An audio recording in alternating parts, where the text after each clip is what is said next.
맞아요. 그래서 유로리프트랑 리튬을 비교하는 분들이 많아요.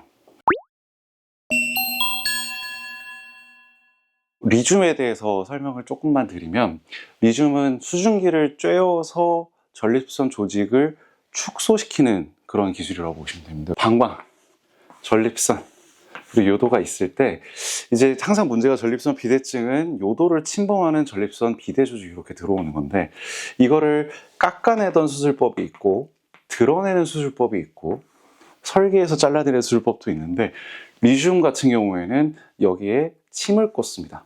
도달할 때는 70도 정도로 수증기를 쏩니다. 수증기가 도달하는 범위가 있으면 이 범위 간격을 맞춰서 아래에 또 쏴줘요. 여기다가 또 쏴주고. 그렇게 돼서 시간이 지나면 여기 있는 단백질들이 다 변성이 될 거고, 우리 몸에 쓸데없는 변성된 단백질들은 내 몸에 흡수가 될 거니, 결국에는 이 부분들이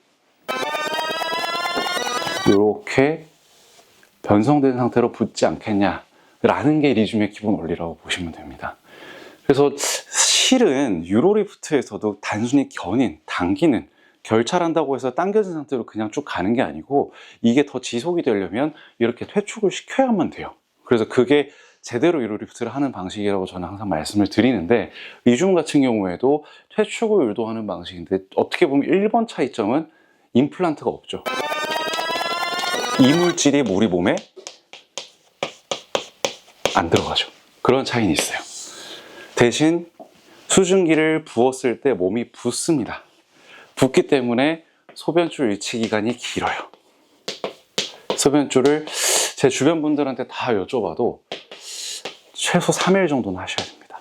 길게는 안전하게 한다고 일주일 하시는 분들도 좀 봤어요. 그래서 저는 한 4일 정도 많이 했던 것 같은데, 4일 정도 했는데, 그래도 심지어는 거대 전립선에서 아쿠아블레이션을 한 케이스보다도 소변줄을 유치하는 기간이 훨씬 더 길죠. 그래서 이런 차이는 있고. 흡수되는 과정이 시간이 꽤 걸릴 것 같은데, 그러면 실제로도 기능상의 향상도 오래 걸리는 편일까요? 맞아요. 그래서 유로리프트랑 리튬을 비교하는 분들이 많아요. 그래서 봤을 때 유로리프트가 제대로 됐을 때, 그리고 리튬이 제대로 됐을 때 두 정상적인 경우를 비교를 하면, 현재의 만족감이 이렇게 있다고 했을 때, 유로리프트가 평소에 많이 불편했다가 처음에 확 좋아져. 그러다 시간이 지나면서 이 정도로 이렇게 쭉 가요. 근데 리튬 같은 경우에는 처음에는 별로 안 좋아. 그러다가 여기서 만나요. 이런 지점이 있다고들 많이 얘기를 합니다.